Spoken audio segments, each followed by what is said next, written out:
Donc chapitre 17, puissance deuxième partie, puissance de 10 d'exposant entier négatif, notation scientifique et préfixe. Donc la séance 2, la notation scientifique. Donc on va démarrer par l'activité découverte numéro 39. Et puis je vais vous dire que si vous imaginez que vous ayez besoin de comparer rapidement beaucoup de très petits nombres, des nombres qui représentent par exemple le diamètre de microbes, des choses comme ça, ou des atomes, il faudrait une écriture efficace parce que c'est très difficile. Je sais pas, la taille d'un atome, 10 exposant moins 27, c'est énorme. 27 zéros, c'est délicat. Et les comparer comme ça, c'est difficile. Donc les scientifiques ont décidé d'écrire les très petits nombres avec un nombre décimal positif comportant une seule unité suivie d'une puissance de 10. Et ça, c'est la notation que l'on appelle l'écriture scientifique. Donc, pour bien comprendre, je vous propose d'écrire les nombres suivants en écriture scientifique. Alors, donc on a dit que c'était suivi d'un seul nombre entier. Donc si j'ai un seul nombre entier, donc quel va être le seul nombre entier ici? Je peux mettre que là, à la virgule, hein, après ce chiffre. Donc ça va être 5,367, déjà. Et comme on veut une puissance de 10, donc ce sera fois 10 exposant, et là, c'est là qu'on va chercher l'exposant. De combien ai-je déplacé la virgule pour arriver jusqu'à 5? J'ai déplacé la virgule de 1 rang, 2 rangs, 3 rangs. Donc, ce nombre, c'est 5,367 fois 10 exposant moins 3. 0,17342. Voilà, c'est pareil. Je veux un seul nombre entier. Donc, je vais aller chercher le premier chiffre qui correspond à cette expression, hein, un nombre entier compris entre 1 et 10, 10 exclus. Là, c'est loin. Voilà. J'ai dépassé la virgule de combien? Un rang. Donc, c'est 1,7342 fois 10 exposant moins 1. Ici, c'est pareil. Je vais aller chercher le premier entier compris entre 1 et 10 exclus. C'est 10. Après le 9. Donc, combien de rangs je dépasse la virgule? Un rang, 2 rangs, 3 rangs. Donc, ça va être 9,5128 multiplié par 10 exposant 1 rang, 2 rangs, 3 rangs. 10 exposant moins 3. Ici, c'est la même chose. Quel va être le premier nombre compris entre 1 et 10 exclus? La virgule sera ici. Donc, le premier chiffre, c'est 1. Donc, j'aurai 1,2397 multiplié par 10 exposant combien? 1 rang, 2 rangs, 3 rangs, 4 rangs. Donc, 1,2397 fois 10 exposant moins 4. Donc, les préfixes. Ce sont des préfixes que vous devez connaître par cœur en classe de 4e. Donc, là, on a vu au chapitre précédent sur les puissances de 10 d'entiers positifs, les préfixes giga, méga et kilo. Maintenant, on va aller du côté des nombres les plus petits. Donc, on va avoir milli. Milli, c'est 10 exposant moins 3. Micro, qui s'écrit avec cette lettre grecque, une sorte de U avec la première jambe plus prononcée. Et micro, c'est 10 exposant moins 6. Donc, c'est l'inverse de méga. Milli, c'est l'inverse de kilo. Nano, écrit avec un petit n, c'est 10 exposant moins 9, qui est l'inverse de giga. Alors, par exemple, un micromètre, notez 1 avec le petit U, là, 1 micromètre, est un millionième de mètre, soit 10 exposant moins 6 mètres. En biologie, le micromètre est l'ordre de grandeur des cellules. 3. L'écriture d'un nombre en notation scientifique. Donc, la notation scientifique d'un nombre décimal positif est la seule écriture de ce nombre sous la forme A fois 10 exposant n, où A, c'est un nombre décimal compris entre 1 inclus et 10 exclus. Et le n, c'est un entier relatif.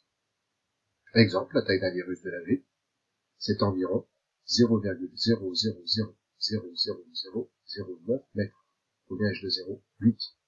Donc, en notation scientifique, on va aller chercher le premier entier compris entre 1 inclus et 10 exclus. Donc là, c'est 9. Donc c'est 9 fois 10 exposant moins 8, parce que j'ai dépassé la virgule de 8 rangs. Alors, exercice numéro 7. Relier chaque préfixe de la colonne de gauche à l'opérateur du correspondant.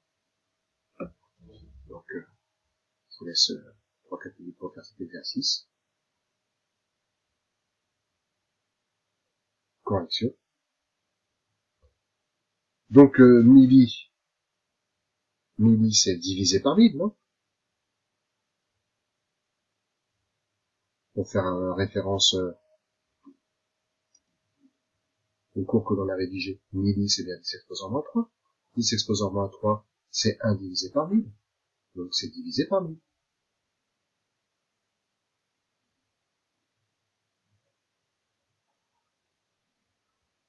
Nano, on l'a vu, c'est multiplié par 10 exposant moins 9. Déci, c'est faire fois 10 exposant moins 2. Dk, c'est 10 exposant 2. L'inverse de dk, c'est déci, 10 exposant moins 2. Micro, c'est divisé par 1 million, c'est 10 exposant moins 6. Et centi,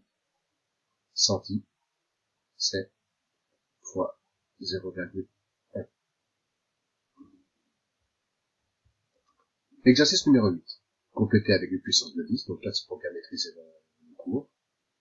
Donc 1 micromètre, c'est 10 exposant moins 6 mètres. 1 centilitre, c'est 10 exposant moins 2 litres. Une nanoseconde, c'est 1 fois 10 exposant moins 9 secondes. Donc c'est 10 exposant moins 9 secondes. Exercice numéro 9. Le sprinter Usain Bolt parcourt 1 mètre en 9,6 fois 10 exposant moins 2 secondes. Et on a la fusée Apollo 10 qui parcourt 1 mètre en 90 microsecondes. Lino affirme que la fusée Apollo 10 va 1000 fois plus vite qu'Usain Bolt. A-t-il raison justifiée? Donc on cherche à connaître un coefficient. Donc chercher un coefficient, c'est faire une division. Donc c'est faire 9,6 fois 10 exposant moins 2, donc la vitesse d'Usain Bolt divisée par la vitesse d'Apollo 10, et on va voir quel va être le coefficient qui multiplie. Et on va bien voir si c'est 1000 fois. Donc 9,6 sur 90, ça va être égal en notation scientifique, parce qu'on va passer à la notation scientifique pour le dénominateur. 90 fois 10 exposant moins 6, c'est 9 fois 10 exposant moins 5. Ensuite, on va utiliser la formule pour pouvoir simplifier la notation puissance. Donc on va avoir 10 exposant moins 2 moins le nombre moins 5. Et on va obtenir 9,6 fois 10 exposant 3. 9,6 fois 10 exposant 3 divisé par 9. Donc, l'écriture décimale de 10 exposant 3 est 1000. Et donc, effectivement, là, on voit bien qu'on a 10 exposant 3. Donc, la fusée Apollo vient effectivement 1000 fois plus vite qu'Usain Bolt. Exercice numéro 10. Le diamètre d'un cheveu est d'environ 50 micromètres. Exprimez ce diamètre en mètres. Combien de cheveux sont-ils nécessaires pour obtenir l'épaisseur d'un millimètre? Et Malvina possède environ 150 000 cheveux. Si elle parvenait à empiler tous ses cheveux, quelle épaisseur obtiendrait-elle? Que je vous laisse une petite vingtaine de minutes pour faire cet exercice. Donc, correction. Exprimez ce diamètre en mètres. Donc, on sait que 50 micromètres, c'est 50 fois 10 exposant moins 6 mètres. C'est-à-dire 50 en notation scientifique, c'est 5 fois 10 exposant 1, fois, du coup, 10 exposant 6 mètres. Donc on obtient en notation scientifique 5 fois 10 exposant moins 5 mètres.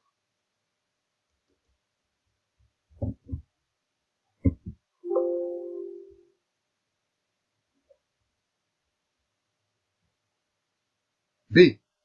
Combien de cheveux sont-ils nécessaires pour obtenir l'épaisseur d'un millimètre? Alors, j'ai envie de dire qu'on va poser X le nombre de cheveux nécessaires pour obtenir l'épaisseur d'un millimètre. Voilà. On plante quelque part un petit peu de décor, on explique ce que l'on veut vraiment faire, et on obtient une égalité suivante. 5 fois 10 exposant moins 5 mètres fois le nombre de cheveux, c'est égal à 10 exposant moins 3 mètres. Donc, l'épaisseur de cheveux, c'est bien 1 millimètre quelque part, divisé par l'épaisseur d'un cheveu. Donc, faisons le calcul. On pose X le nombre de cheveux nécessaires pour obtenir 1 millimètre, on obtient l'égalité suivante. Donc, 5 fois 10 exposant moins 5, c'est-à-dire le diamètre d'un cheveu, fois la quantité de cheveux, va être égal à 1 millimètre. Donc, si on cherche la quantité de cheveux, ça va bien être 1 millimètre divisé par la taille d'un cheveu. Donc, on obtient ce calcul-là. Donc, la taille d'un cheveu, enfin, la quantité de cheveux nécessaire pour faire 1 millimètre, c'est 1 millimètre divisé par la taille d'un cheveu. Et donc, c'est 10 exposant moins 3 mètres divisé par 5 fois 10 exposant moins 5 mètres. Donc, on simplifie. 10 exposant moins 3 divisé par 10 exposant moins 3 moins 5, c'est 10 exposant moins 3 moins le nombre moins 5. Donc, 1 cinquième fois 10 exposant 2. 1 cinquième, c'est 0,2. 0,2 fois 10 exposant 2 en notation scientifique, c'est 2 fois 10 exposant moins 1. 0,2, c'est bien 2 fois 10 exposant moins 1, fois 10 exposant 2. C'est donc 2 fois 10 exposant moins 1 plus 2, c'est-à-dire 2 fois 10 exposant 1, c'est-à-dire 20. Pour avoir une épaisseur de 1 mm, il faut compter 20 cheveux. Et à la dernière question, Malvina possède environ 150 000 cheveux, si elle parvenait à enfiler tous ses cheveux, quelle épaisseur obtiendrait-elle? On pose P, l'épaisseur finale, hein. P, ça va être quoi?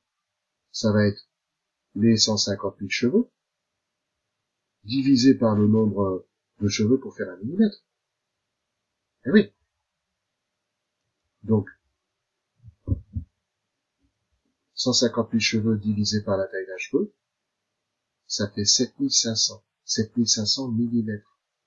Et 7500 millimètres, ça fait 7,5 mètres. Si on empile tous les cheveux de Malvina, on obtient une hauteur de 7,50 mètres.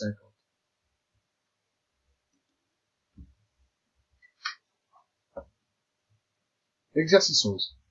Un atome contient des particules élémentaires, notamment des électrons et des protons. La masse d'un électron est d'environ 109,4 fois 10 exposant moins 20 kg, et la taille d'un proton est celle-ci.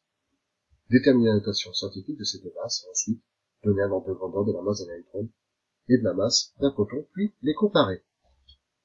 Alors, on pose E, la masse d'un électron, et P, la masse d'un proton. Ok. Donc, calculons, mettons en notation scientifique les nombres en question. Donc, l'électron en l'écriture scientifique, c'est 9,1094 fois 10 puissance 31 kg. Et puis pour P, on trouve 1,6726 fois 10 exposant moins 27 kg. Et donner un ordre de grandeur. Un ordre de grandeur, on va faire un tableau. Le nombre que l'on a trouvé, sa notation scientifique, c'est celle-ci. Son encadrement, on l'obtient aisément.